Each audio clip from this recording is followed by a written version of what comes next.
did look like more of a mush than a slap. I will say that. But even getting beyond all that, man, going through the line, Juwan Howard obviously was upset. The other coach probably could sense it, and Juwan Howard took his mask back and said, "I'm gonna remember that." And then that's when the guy grabs him by the arm. But the funny thing about it, he really. Something.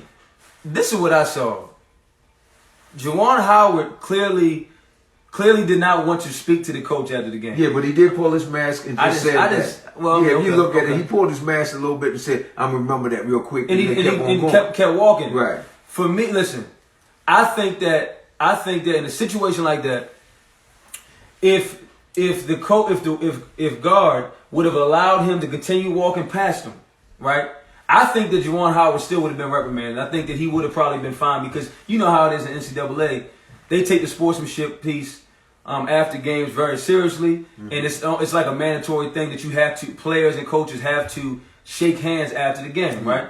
So I can understand that, right? I can understand there being some type of consequences if he decided to, because it was looking like he just wasn't going to shake his hand, right? Wasn't going to shake hands. So I would have much rather that happen. Mm-hmm. I would have much rather that happen.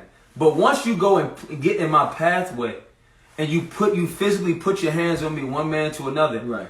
Whether you meant to grab him, it doesn't matter. No, I'm saying whether you were trying to stop him to talk to him. He put his hands on him. But the thing is, this is a grown man. You don't grab on a grown man, especially a Juwan Howard. This guy is what, about 6 foot what?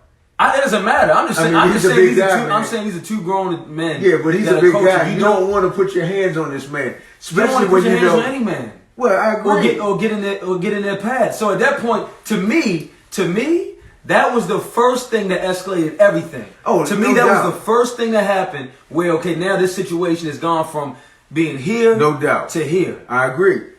And after that occurred, then all the guys, and then to do it in the middle of shaking hands, where you have both teams connecting, shaking hands. I think that the assistant coach that he actually hit should be fined something too. Because he didn't de-escalate the situation. Because he escalated the situation instead of de-escalating. Right. He should have been pulling guys away, apart, removing the two coaches, and moving the players to one side. That's what the coaches and assistant coaches are supposed to do. You don't engage in something like that, and that's what he did. And that's why I don't understand why he didn't get a fine and get suspended the game. Right. Just like the coach, for that matter. And Dad, you 100% right. The weird thing about it too, and I'm gonna get to you in a second, Frank and Tay. But the weird thing about it too, Pops, is when you look at that situation, both of the head coaches have been separated. Mm-hmm. So at that point, they're both separated. Right. I don't think that Juwan would have actually did something physical to Gard, or that Gard would have did something physical to Juwan once they were separated. If it wasn't for now, you got the coaches coming in, like you said, that assistant coach in Wisconsin. There was nothing about what he did that de-escalated the problem. Once he came over there and inserted himself, I see him mouthing all. And we don't know what was said. That's the thing too. As spectators, people talk like they were right there in the midst of it. They know what was said. Mm-hmm. We don't know what was said to Juwan to make this man go and reach over. Yeah. It seemed like it was something pretty harsh made him go over and hit him. But we don't want to make excuses because Juwan still should be able to control his temper. And the bottom line is, if either coach can't control their temper in this type of situation, being an example to these young men who they're coaching, it's always going to escalate into something else. I was actually at a high school game one time, and the two coaches got in a fight, and next thing you know, the team players. Which one was this? Remember, you were at the game. Carl was the little guy. I'm taking them to a game. Was this at Owings Mills? Yeah, but I'm taking them to a game to check out one of the youth that we know that went to the church with us. And I go to check out the game, and after the game, it was a very close game.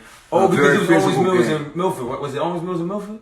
I forgot who he was playing. Yeah. I forgot who he was But playing. anyway, no matter who it was, it got to be a fight breakout. And believe me, I was looking around to make sure, okay, let me keep my eyes open, make sure it doesn't get too bad. If somebody was able to, get it calmed down. And that's one thing. That's why I was saying that he was gonna listen.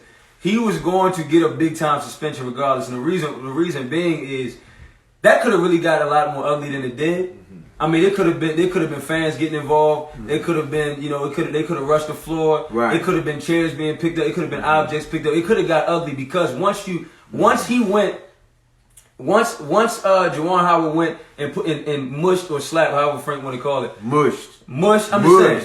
Mushed or slapped. Once he did that, that's when you started to see people throwing blows, and it really got crazy at that particular point. So I think there was going to be serious consequences for Juwan just off of the strength of you swung at another coach. Yeah, but the bottom line is I don't know if they have already have fines in place for these type of things, but I'm just a little concerned about the way the fines went. I believe he definitely should have got suspended for 5 games, Juwan Howard. The rest of the regular season. Yeah, I think the coach I think that's fair. on the other team should have been suspended a game. Okay, I think the at least had a bigger fine. The assistant should have got suspended, and then the coach on the other team only got fined $10,000 with no suspension. I thought that was kind of weak, and especially since 40 grand. Really he activated everything and got everything moving in the negative direction by grabbing the man by the arm and getting in front of him to stop him from walking by. That was just out of Frank said Gard should have never put his hands on Juwan, and the way he did it was in a quote unquote little boy manner. Right. That's what I agree. Right. Dante said all coaches should have been suspended. This is Tay who played at Syracuse, so obviously he. Oh yeah. You know that's the way it should be. Yeah. You can't let people off the hook. Everybody should be held accountable. Otherwise, those guys will go and do the same thing again, knowing that there's no penalties for their actions. And I just think that's terrible. But you know what? The weird thing about it, fellas, I had a feeling it was going to go that way. Why'd you say that? Guess. I just had a feeling. And I'm going to tell you something. People were talking nothing but Juwan.